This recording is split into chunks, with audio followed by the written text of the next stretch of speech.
And what's up, fellas and ladies? It's time for Wake Up Mintzy, presented by the fine folks of, you guessed it, Dude Wipes.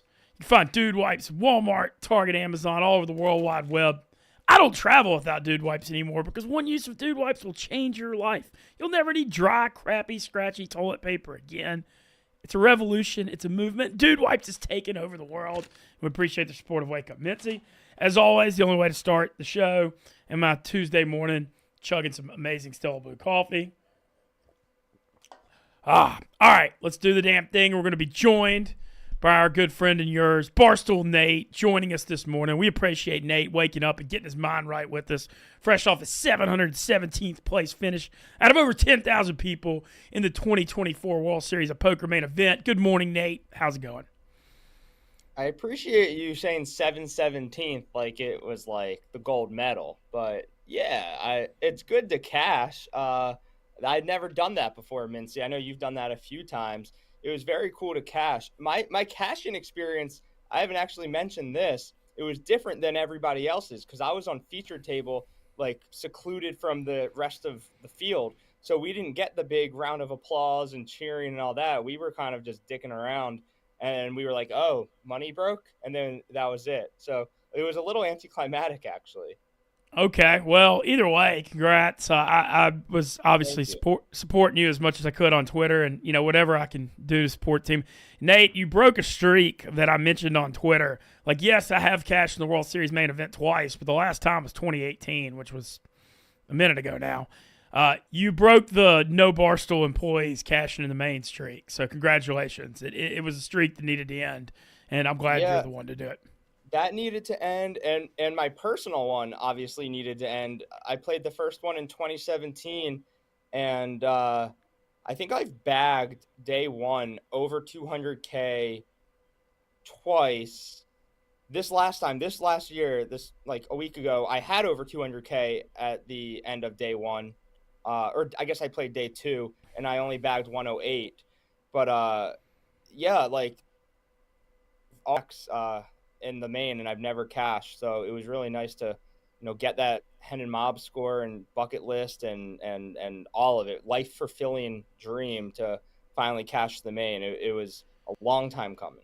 Hell yeah. Well, there's some stuff I want to get to. We've got the World Series of Poker main event final table actually tonight. We'll touch on that. Also, MLB All-Star game tonight. Paul Skeen starting for the National League, Tariq Skubal for the American League, and Teoscar Hernandez won the Home Run Derby last night. Had a big time at DraftKings Sports Zone last night by Wrigley Field. Tate and I were there. It got packed last night, actually.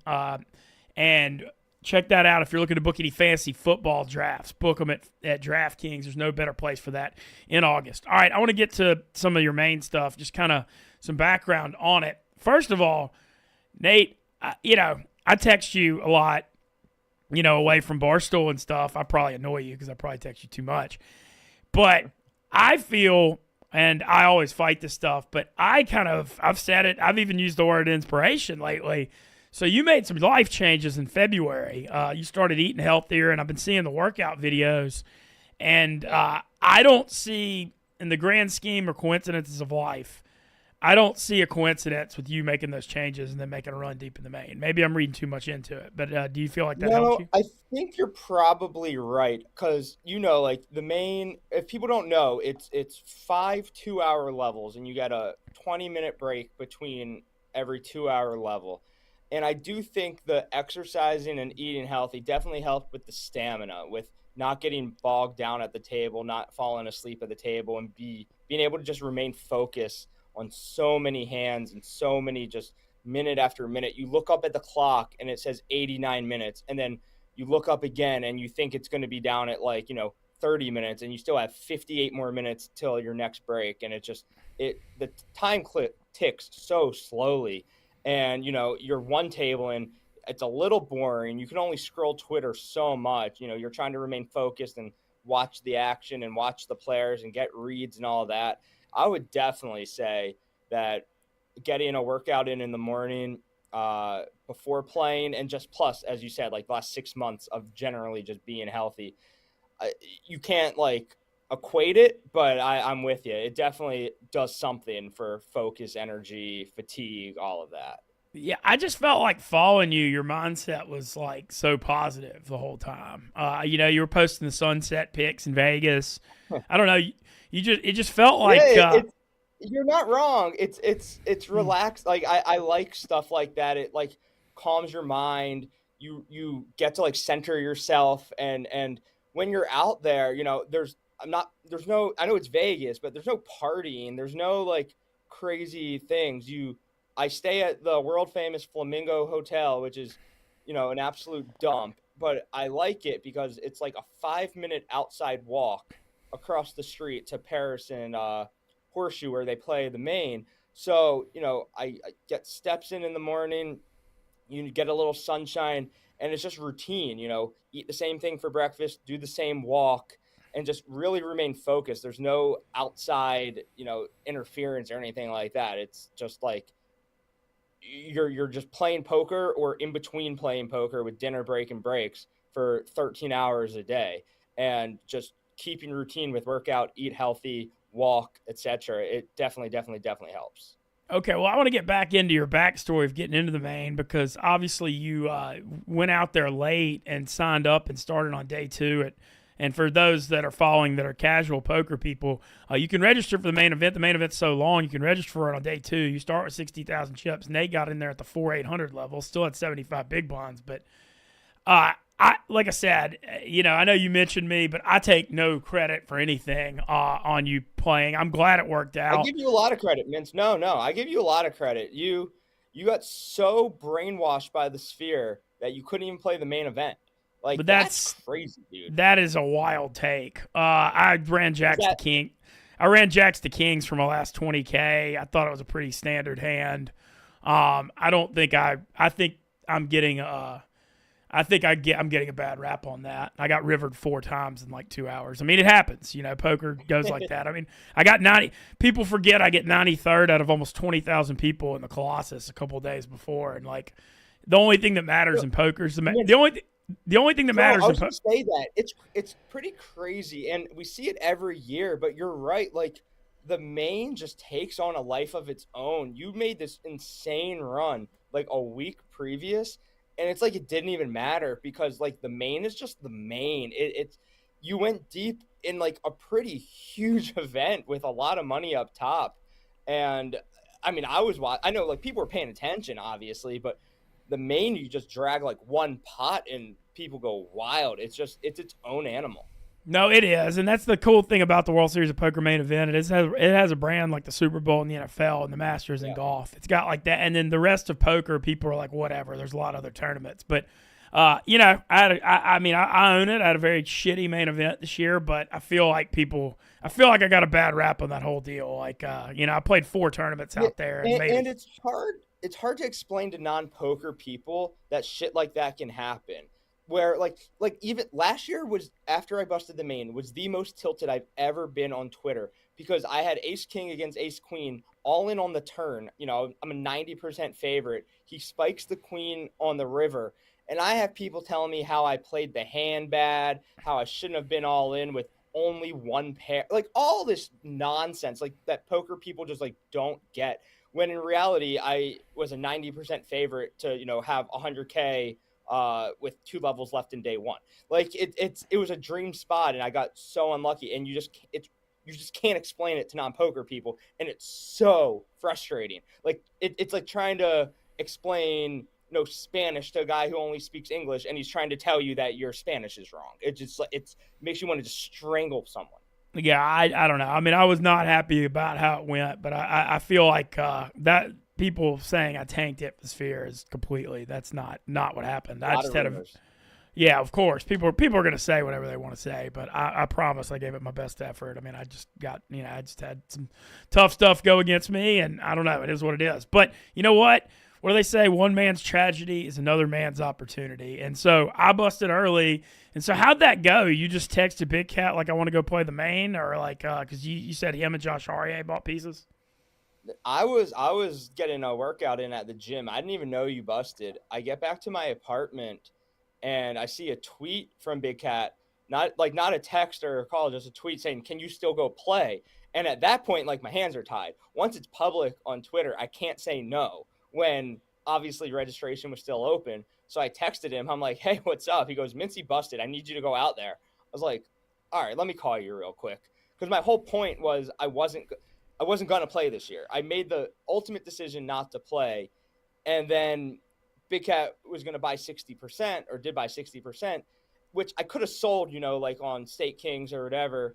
And I just chose not to because I was just going to stay home, work, whatever, work out. Yeah, and you went out, and you also had gone out there a few weeks before too. Yeah, right. Under peer pressure, I already had gone out there and failed. So, but then like the opportunity kind of made sense where it's like, I'll go in and save Barstool. I want to play the main anyway. I'll have the Big Cat backing, which is like just good for brand and self, and it's only money anyway, right? Like they print more money every day. So I agreed to the deal. He took 60%, but we needed cash in Vegas because I was taking a plane like 12 hours later. So I hit up Josh and I was like, "Hey, can you spot me 10K? Big Cat will, PayPal it or whatever." He's like, "Yeah, but I want 2%. We're like, "Fine, done." So I got the good luck Josh Aria money and the good luck Big Cat money, and it really worked out as if we scripted it.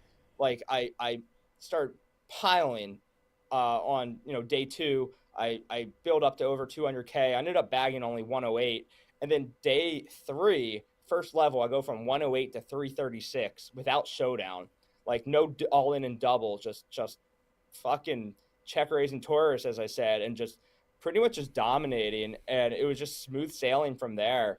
I hit some bad beats. Obviously, I got in top pair versus deuces, and then for whatever reason, he check shoved on me with deuces against my top pair, and he was over it though. You can get people to do stuff like that though at the table. Yeah, I play with you. Like you go hard and you kind of poke the bear, and like you can get people irritated. That's a good thing. I think table talk is the most underutilized skill people do at the poker table. Most people are just head down, grind, just ear pods. Yeah, exactly. I think table talk, if you know how to do it, can benefit you so much, and so few people do it these days. It's a lost art, for sure. But yeah, like day 3 went great for me. I had over $1 million on day 3, and then I bagged 869, 867. And then day 4 started off on the featured table, got back to over $1 million. And then after that, it was just bad. Just couldn't make a hand. Super aggressive table. Euros just dominating my ass. Dude, they're tough. No, it's for people who don't know, dude, those Euros are tough. The thing with playing the Euros, if you can catch some good cards and make hands, you can really get paid because they go so hard. But the problem is at Hold'em, as you and I both know, you only get 2 cards. It's not very easy to make hands, I was explaining it yesterday to like Trent, where, you can, these professional golfers and us amateur golfers play the same sport, but a professional golfer can put the ball pretty much wherever he wants. They don't miss their spots. How the fuck did you get the ball there? It's just like they know how to do it. That's what it's like playing against these above the rim pros. They don't miss any spots. They put you in the worst situations. They know exactly what bet sizing will fuck with your mind. And they're just so good at everything they do. And that's like Dave playing the 250K. It would really be like, me playing against LeBron James. Like, it's just like, I know how to play basketball. I ain't going to get a shot off. Like these guys are so good at poker. And when you're sitting there, I was kind of like laughing to myself, Mintz, where it's like on day 3 and a lot of day 2, I was the best player, second best player at my table. And then I moved to this table on day 4, and I'm just like, what the hell is this? Like where did these people come from? I'm one of the bottom players at the table. So it's pretty humbling, where it's like, I have some work to do. I can beat the bad players, but it's a battle every single hand against these top pros. Every open gets 3-bet, every C-bet gets raised. They put you in fucking hell. No, you're definitely right about that. Well, I actually was, it obviously wouldn't have mattered. I almost sent you a text when you were in because you got that really tough table after dinner on day 4.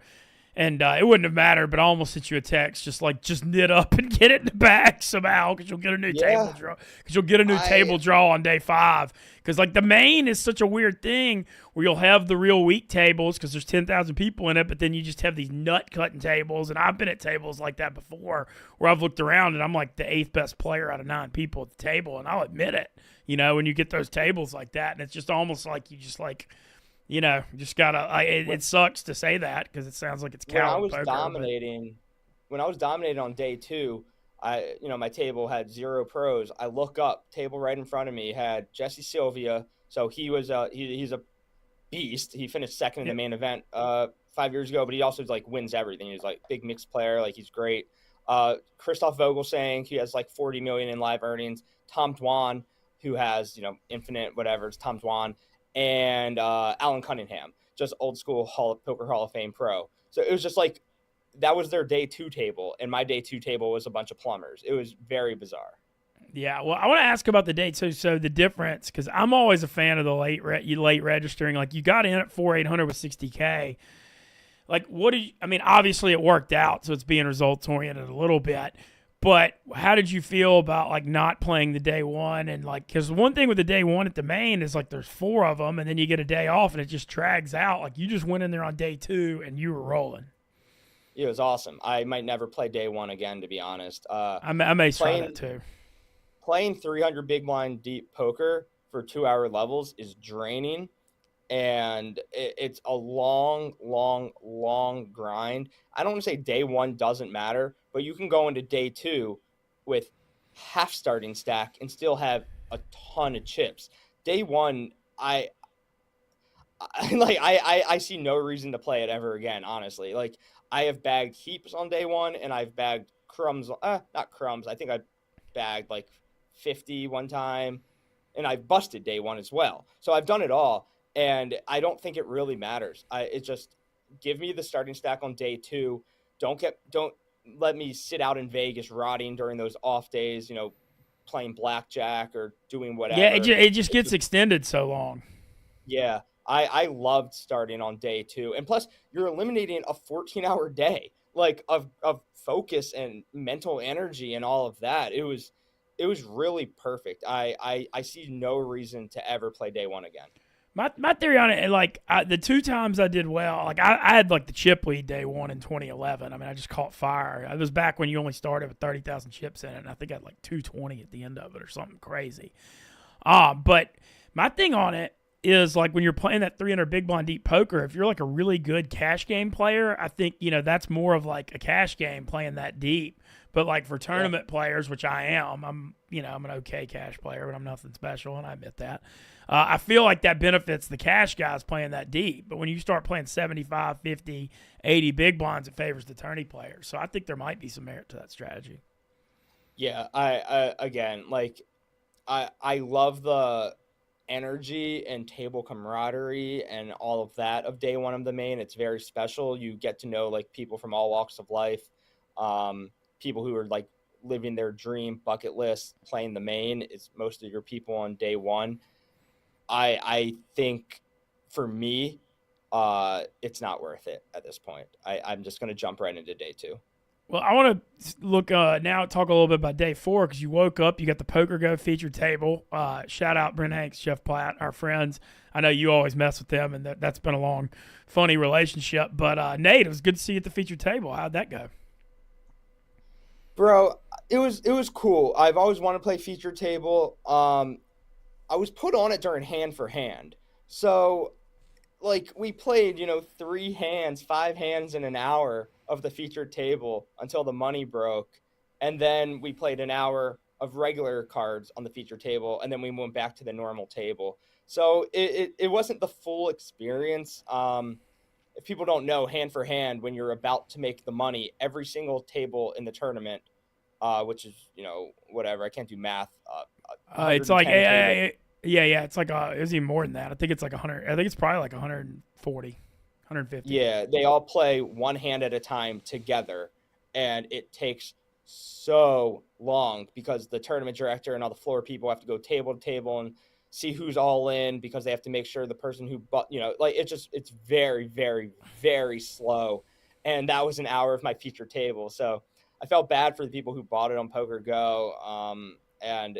But I ran a couple cool bluffs on the feature table, which I was happy about. I 3-bet 9-8 of clubs and got sixes to fold, and then I defended the big blind with king-8 of diamonds, and the flop came ace-10,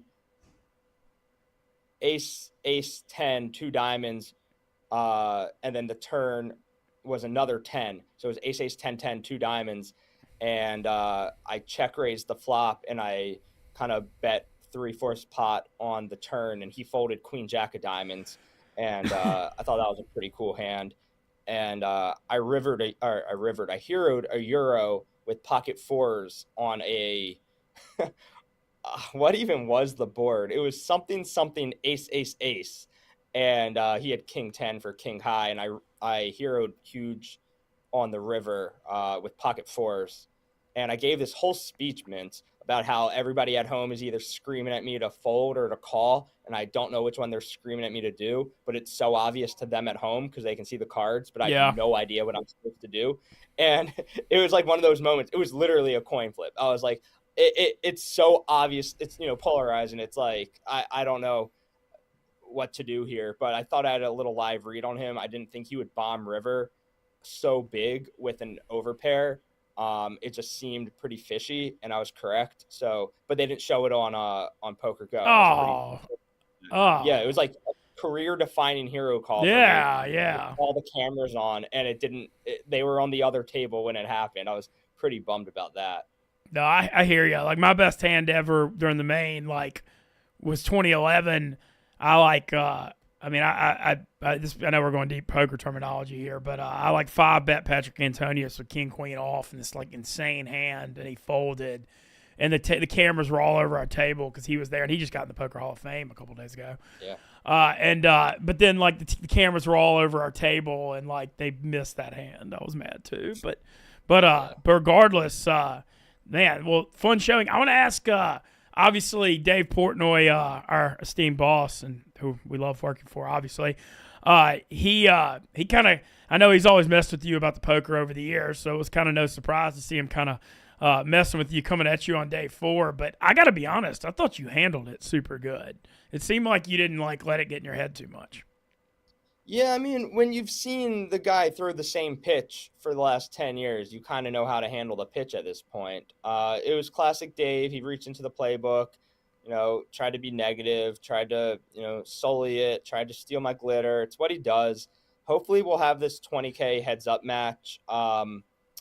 It would be great to have an extra 20K in my pocket.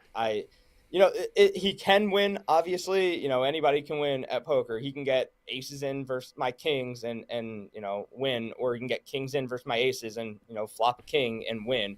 He can win. It won't be skill-based if he wins. He'll get lucky and win, but I have a huge advantage on him if we ever play heads up. I mean, he's been ducking me for a decade now, Ben Mintz. You were doing college baseball in Shreveport, Louisiana when he originally challenged me.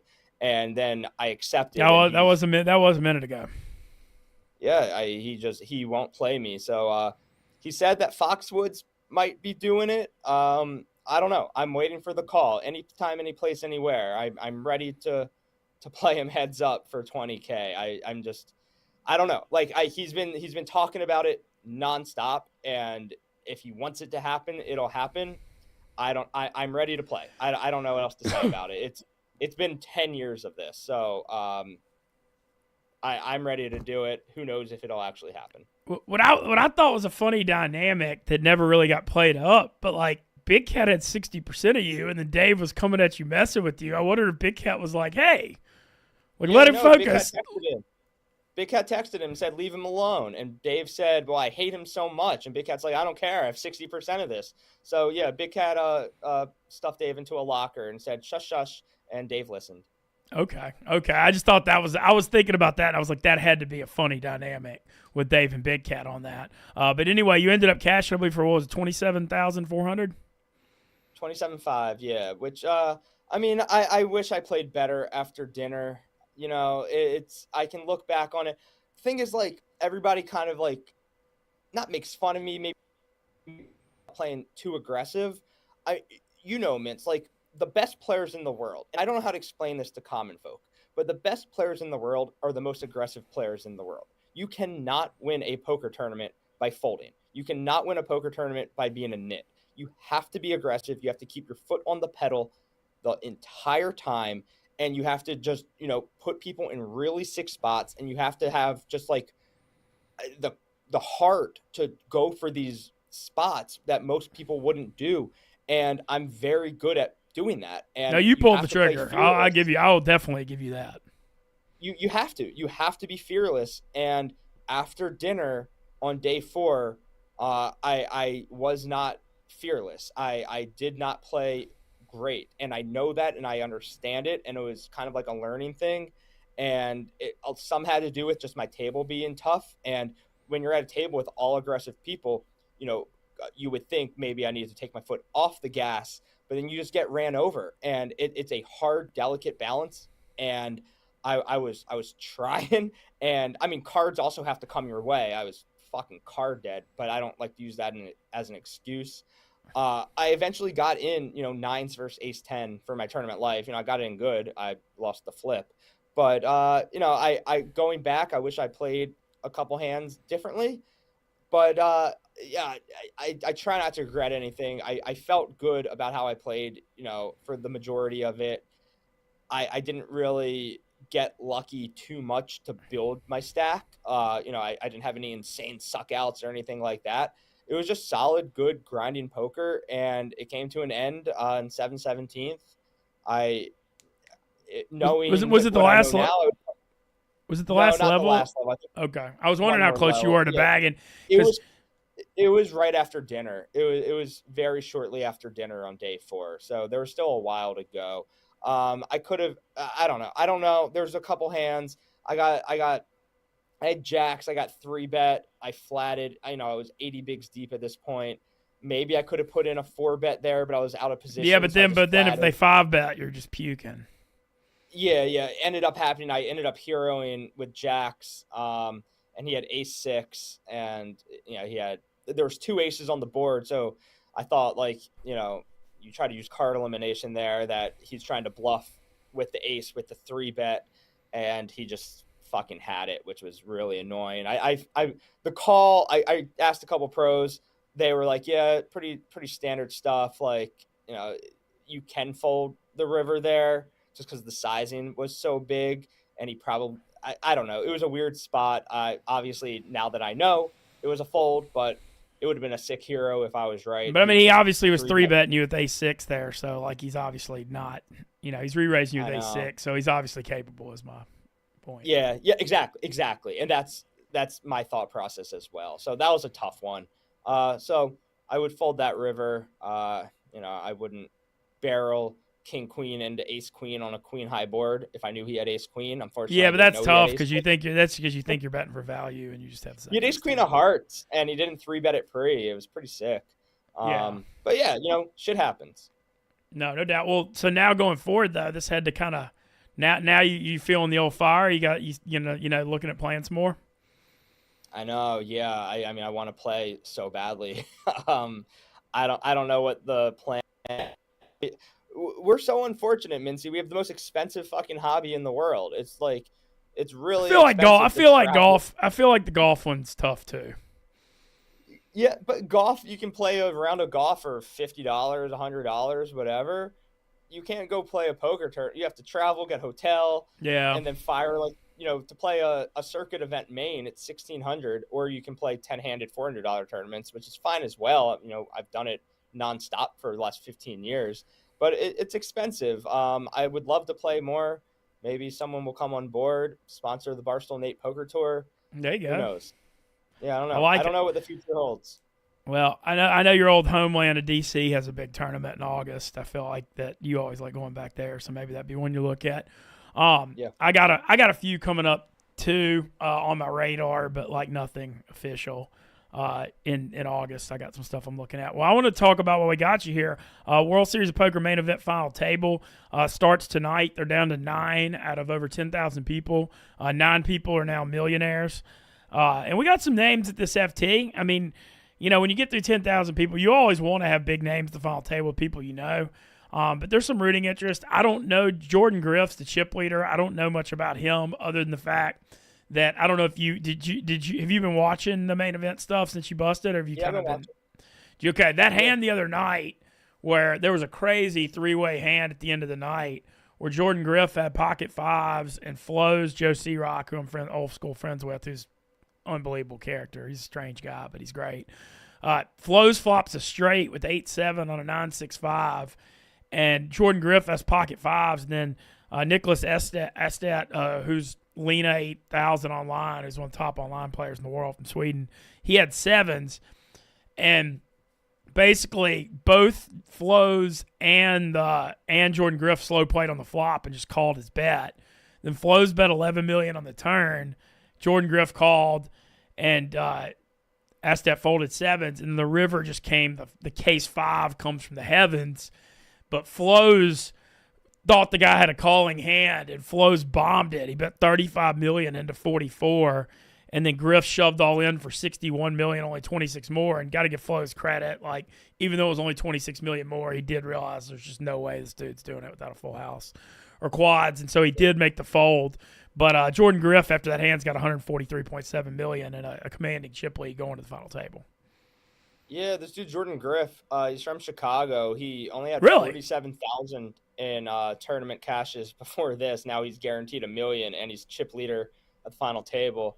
So that's a pretty good story. Yeah, Lena 900. He's probably the best, I don't know, all around online poker player ever. Like, it's Nicholas Osted. He's Swedish, as you said. He's an absolute sicko. He's just he's everything you want, like, your online heroes to be. He's just like, the slick back hair, sunglasses, Euro. Just he has over 50 million in online winnings over the last decade plus. All the scoops and W coops, all the titles everywhere.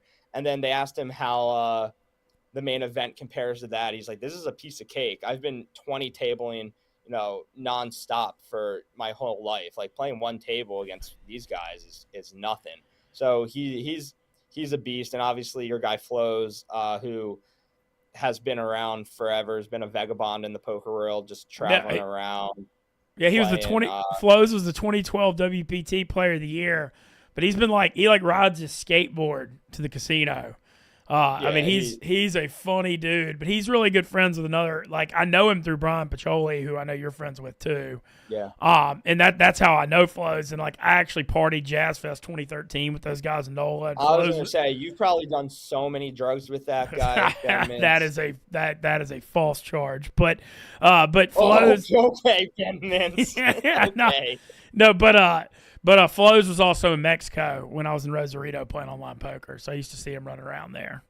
But good dude. Yeah, he's holding it down for like your old school generation of guys who just grinded stars and full tilt back in the day. He's like just a old school OG poker grinder. A lot of like winnings, obviously, but you always root for that type of guy to get that huge breakthrough score, for like the generation. And so that's what he's going for. Yeah. Did you see his table demeanor stuff? Tamayo too. I would say Tamayo. Oh, no. I've known Tamayo a long time too. Driver's seat aisle online. I used to see him. I used to play with him in like Durant and Windstar, Oklahoma and stuff. He used to grind a lot of that stuff. But Tamayo's 7th. Flo's is 4th in chips with 83.6 million. Tamayo's got 26.7 million. But did you see Tamayo's queens fold? Yeah, it's snap folded queens on the final table bubble. Didn't even think about it. Just snap folded. Obviously, it's if we want to talk poker nerd shit, it's a minus CEV, minus chip IV fold. Some people did the calculations. It's a 6-figure fold that he did. But I like his way of thinking. I don't think you for life EV, and to be able to say you made the WSOP final table, to get the day off to be able to study final table dynamics and ICM, to be able to maybe get a patch deal if you make the final table, and the 200K pay jump. I understand his line of thinking, folding queens there. It doesn't mean it's like whatever. Like, people try to say in a vacuum, this or that. There's a lot more that goes into, making that 9-handed final table. You can look down at queens, pretend that it's deuce 7, pitch it, and never think about it again. That's clearly what he did. He's standing by it. There was a 6 big blind stack behind him, and there was a bigger stack that just opened the pot before it's not like it folded to him and he folded queens. Someone raised and then he folded queens. He didn't want to get in and he only had 20 bigs. He didn't want to get in a huge hand, 10-handed, with the final table looming with smaller stacks behind him. I completely understand why he did it. And he's standing by it for all the reasons I just said. So, good for him for taking, maybe making a bad fold. And we all do it at some point in a tournament. What did the opener have? Did the opener have anything in the night? Ace-10 off? Ace-6 off. Ace-6 off. But Okay. that doesn't really matter. Like, obviously the opener's opening super wide to put pressure on these stacks on the final table bubble, and it worked. But, the Tamayo fold, people are going to talk about it. I think given all the other dynamics, it's not worth, people losing their minds over. The dude wanted to make the final table of the main event really fucking badly. This is all that's all anybody dreams of. Yeah, and the 200K pay jump, and for his life, he'll be able to say, I made the final table. And to some people, that's worth more than the value of queens that hand. I completely understand it. And then the other thing I want to mention that was a big storyline with the main event was Chrissy Foxen, who's one of the top women players in the world. I think she's like second or third all time in the women's One of money. the top players in the world. Yeah, no doubt. Well, I said, dude, she's awesome, dude. I'm not hating. She's Vanessa Selps is the only person ahead of her in the women's money list, but she's one of the. Chrissy is elite. Chrissy B online, and then she married Alex Foxen, changed her last name to Foxen. Has always been a high stakes crusher. She then marries a high stakes crusher, and now they just crush together everything. Between the two of them, I feel like there's always one Foxen at every final table. And she finished 12th. I know, kind of a torch, kind of a punt to lose where she lost. I don't know. To have the balls to pull the trigger there was awesome. She just happened to be wrong. But I don't know. It's pretty sick to pull the trigger at that spot she pulled it. Unfortunate, though. Yeah, I know, the whole poker world. She's really well loved in the poker world, and the whole poker world was hoping she'd be the first woman to make the final table of the main. But main event starts tonight on Poker Go. Looking forward to that. What you got planned for the rest of the summer? Are you back in New York? Just grinding? Back in New York, grinding the gym, grinding health, and grinding working. Maybe I'll watch some heads-up videos so I can prepare for my big match, if that ever happens. But, yeah, no real plans, just waiting for football. Hell yeah, yeah. Football-wise, obviously you're a big Washington Commanders fan. You excited about the Jaden Daniels era? He better be good. That's all I can say. I've watched 30 years of bad quarterbacks come in and out of Washington. At one point, Heath Schuler was our savior. Gus Frerotte was our savior. Jason Campbell was our savior. RG3 was good for one season. Kirk Cousins, John Beck, Rex Grossman, Shane Matthews. We signed Donovan McNabb after he left the Eagles to a monster deal. He couldn't throw the ball more than 8 yards without skidding it in the dirt. I need Daniels to be good. My life depends on it. Yeah, well, I will say, obviously, I watched him a lot in college at LSU, and my buddy Joe Sloan was his quarterback's coach, and I mean, Joe thinks the world of him. He can get to his fourth and fifth. When you watch him, he'll go to his third, fourth, fifth read. He's really mobile and he can run, but he'll get to his third, fourth, and fifth read before he takes off running.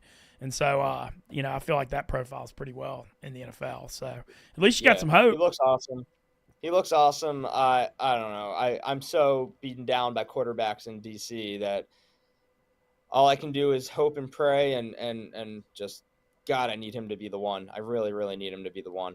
I hope he's good. I'm looking forward to following it. Football season coming soon. As I mentioned, do your fantasy drafts at DraftKings Sports Zone by Wrigley Field if you want to have a good time. I'm doing my big $500 auction league. We're with my crew. We're doing it up there in mid-August. Getting excited about that.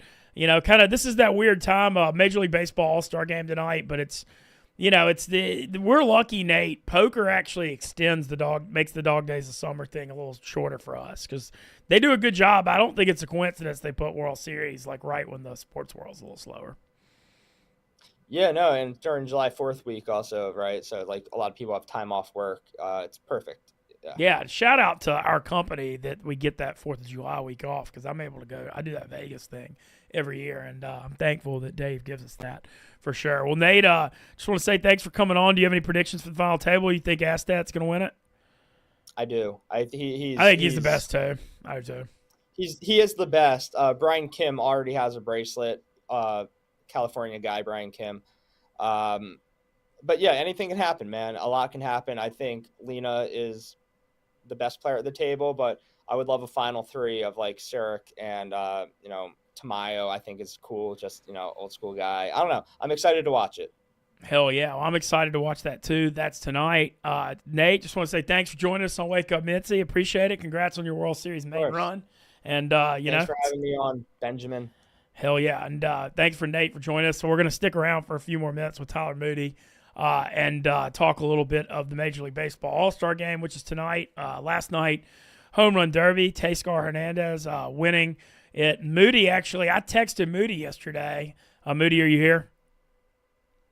Can you hear me? Well, anyway, I texted Moody yesterday, and he said he liked Pete Alonso, who I took, who obviously bombed out as the favorite. But he said Hernandez was the long shot he gave me at 11-1, and he ended up winning it. Moody usually knows about the baseball. Tonight, the All-Star game, Paul Skeens, what a story. Freaking wins the College World Series last year, goes number 1 overall from LSU. He pitched 10 innings in the semifinal game to beat Wake to get to that College World Series championship. Doesn't get called up till early May. Literally. Missed the whole first 5 weeks of the season and has been so good as a rookie that he's starting the All-Star game. And, I was thinking about this. I saw Steven Schock post about this on Twitter. I mean, is anybody ever going to do this again where you win the College World Series, you're the number 1 overall pick, and then you're starting the Major League Baseball All-Star game the next year as a rookie? I don't know that this has ever even been done before. Or it'll even be done again. Freaking crazy run Paul Skeens is on. But he's starting tonight for the National League against Tariq Skubal, who's the Cy Young favorite from Detroit. So you got some young guys. The All-Star game in Arlington tonight. Looking forward to watching that. I'm going to be watching the World Series of Poker main event final table and flip over to the All-Star game a little bit. But that should be cool. Also, I want to mention. Yeah, what's up, Vince? Okay, Moody, you there? Okay, cool. I got you. I was going to say, nice pick. So I texted you about the home run derby, and you picked Pete Alonso, but you said if there's a long shot, you liked Hernandez, and that 11-1, he ended up hitting it. Yeah, not really surprising. I thought Pete was going to dominate last night. I was wrong. But hey, look, the home run derby is a little bit of a crapshoot. Who's got the most gas left in the tank sometimes? Because you'll see dudes go out there, hit a bunch of home runs, and then they'll wear out before the tournament's over. So I thought Pete, because he's been there, done that before, would understand what he needs to do as far as pacing and how many home runs he needs to hit per round. I thought he, with his experience, would be able to get it done. Wasn't the case. In the end, it was Teoscar Hernandez. So at least one of the two that I gave out. 11-1, better odds anyway. So All-Star game tonight, Paul Skeens. I was just talking about before you got back on here. It's just what a story. I mean, Moody, you've been a baseball fan your whole life. I've never seen anybody do anything like what he's done with winning the College World Series, being the number 1 pick, and starting the Major League Baseball All-Star game after he literally got called up, May 10th or something? Yeah, I mean, it's been incredible to watch. He's one of the greatest arms we've ever seen in Major League Baseball. I mean, we need him to stay healthy, and this guy's going to have an absolute Hall of Fame career. I mean, Skeens has been incredible to watch, man. And I've never seen someone just shoot up this quickly, though. I mean, every single start, he looks like he's been a veteran in the league for 10 years. It's not just the fact that he throws 100. It's not the fact that he's got this wipeout slider and good off speed, but he locates. His ability to go up and down is really, really good.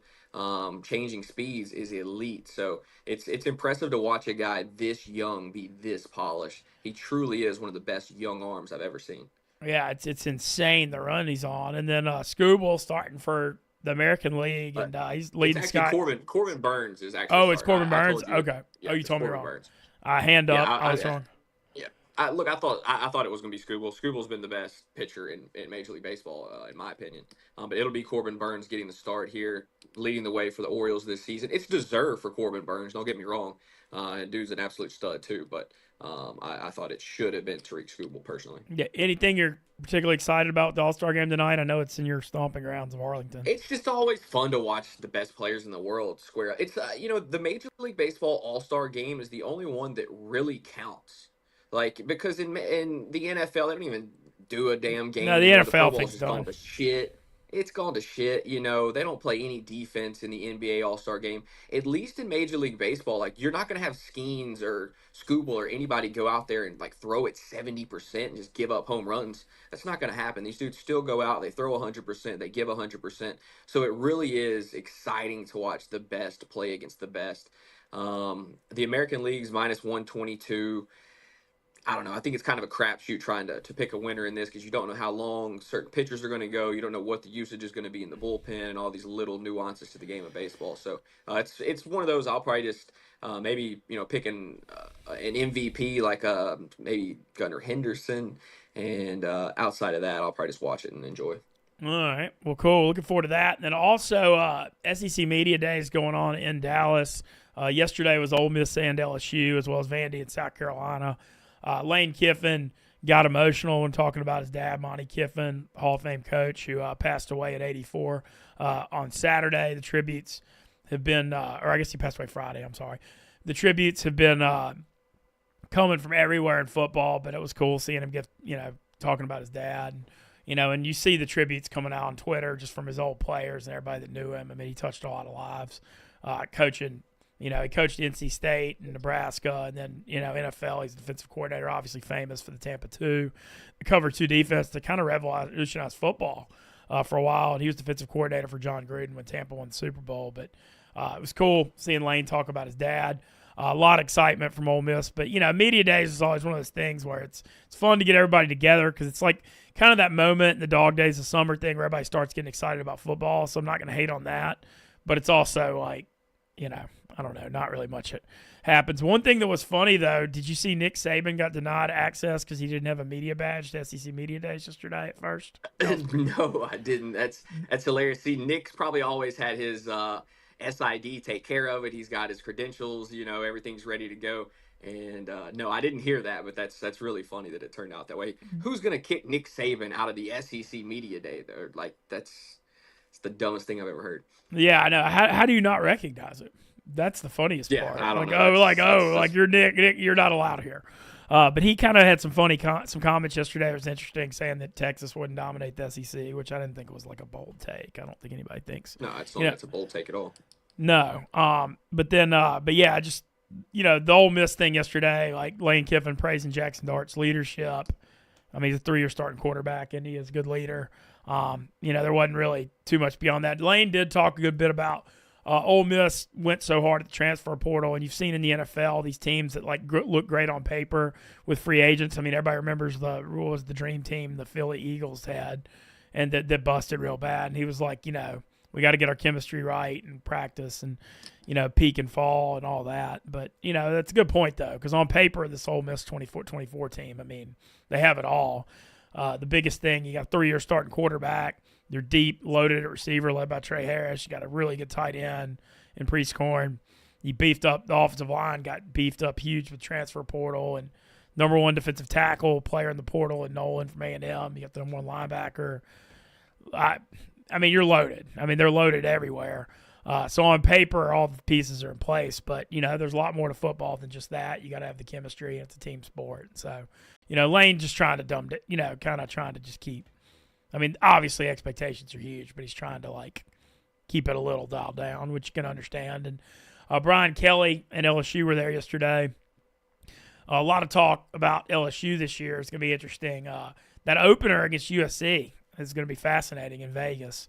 LSU 6-point favorite right now on DraftKings. Curious to see how that goes because LSU's actually lost the last 4 openers in a row, going back to COVID when they lost to Mississippi State, and then they lost to Florida State twice as well as at UCLA. So, LSU's got to want to, get the season off to a good foot on week 1. Harold Perkins, their linebacker, is a superstar. pass rusher, but the rest of the defense, there's a lot of questions as far as personnel goes, which is weird when you look at all the great defenses LSU's had over the years. But I do think the big story of LSU this offseason was the upgrades on the defensive coordinator, the coaching staff, bringing Brad Baker from Missouri, who did an awesome job of that defense and has Louisiana ties. And they hired Bo Davis to coach the D-line, and they brought Corey Raymond back from Florida, who was the defensive backs coach. They recruited Patrick Peterson and developed Honey Badger and sent all the first and second rounders to the NFL. So I think the coaching staff upgrades are all great, but I still kind of question the personnel on defense for them. So, I mean, I think they'll improve just off the coaching stuff, but, I wonder. I don't think they're going to necessarily be an elite defense this year. But on offense, I like Nussmeier replacing Jaden Daniels. Obviously, kind of impossible to replace a Heisman Trophy winner. LSU had one of the best offenses ever last year. They just lost 3 games because they couldn't stop anybody. But Nussmeier can really throw. They have an elite offensive line. They lost 2 first-round receivers, but they feel good about their receiving core. So I think they'll be good, not great. They have a pretty tough schedule. Like I think LSU's headed for 8-4, 9-3 this year, and I think Ole Miss is headed for 10-2 or better in the playoffs this year. So, but I just kind of thought that was the stuff from media days that maybe was the highlight on day one. But that's going to be going on. Dallas is popping this week, huh? You got the Major League Baseball All-Star Game, the Home Run Derby, and SEC Media Days. It's going off down there in Texas. Yeah, there's a lot going on at the moment for sure. But yeah, we got big time. I like the guests we got the rest of the week too. SJ Tui going to join us tomorrow. Looking forward. He's the head of NIL at Central Florida, obviously famous from the Blindside movie. Looking forward to having him on, talking about what NIL life is like. So Central Florida in the Big 12, getting some Tui family stories. And then we've got John Summerall, head football coach of Tulane. He went from Troy to Tulane when Willie Fritz went to Houston.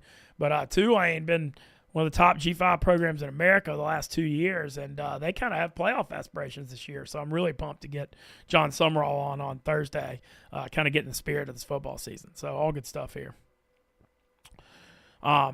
As always, shout out to Dude Wipes and Stella Blue. Couldn't do it without you, Dude Wipes. I mean, it's so fun having a sponsor like that cleans up all messes, but just an elite product, and I can't recommend enough. My dad's on board; he loves them. But tomorrow, SJ Tui. Hope everybody has a good day today. Check out the Jerry After Dark stream today. Got a huge stream, home run derby stream. Jerry Bonds. They got to hit 764 home runs, I believe, to break the Barry Bonds record. But it's going to be a monster stream. Also want to mention, I didn't mention the Big Cat Coach Doug stuff. Moody, have you ever seen anything like the College Football 25 just taking over the world like it did yesterday? It's crazy. No, this is insane. No, bro, it's crazy how people that normally don't play video games are like coming out of the woodwork to games. So it's fun to see. I remember playing NCAA football growing up. So I can't get the game. I'm a PC gamer. I don't have an Xbox or a PS5. So I've actually been thinking about maybe purchasing one or borrowing one from somebody for a couple weeks just so I could play. But dude, it's crazy to see everybody jumping on a single game. I don't know. It's awesome though. I haven't played the game yet, but I've seen the gameplay. It looks badass. Mintz, do you think you could beat anybody at Barstool in NCAA 25? I mean, it would be rough. I haven't played. Gosh, I mean, the last time I played a college football video game has been like 15 years ago. So I mean, maybe some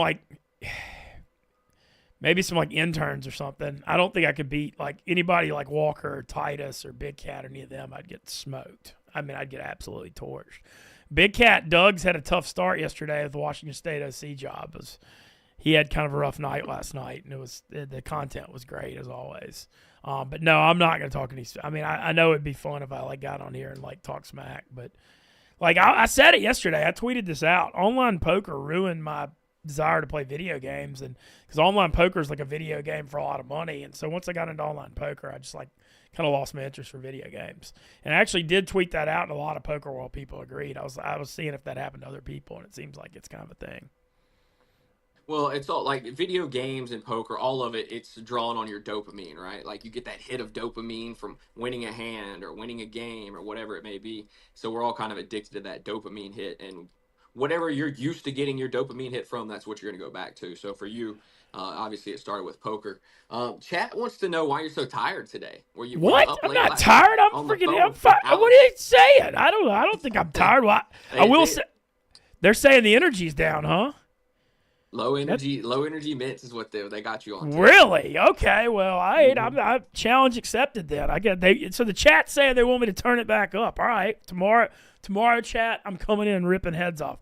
I don't know. I mean, I got up and ran like 2.7 miles this morning. I mean, that's good. I mean, but I don't feel tired. I don't know. Okay, I hear you. Chat's calling me out for being low energy. They want more energy, then they're going to get more energy. We're going to bring the damn fire back to Wake Up Mintzy. Challenge accepted.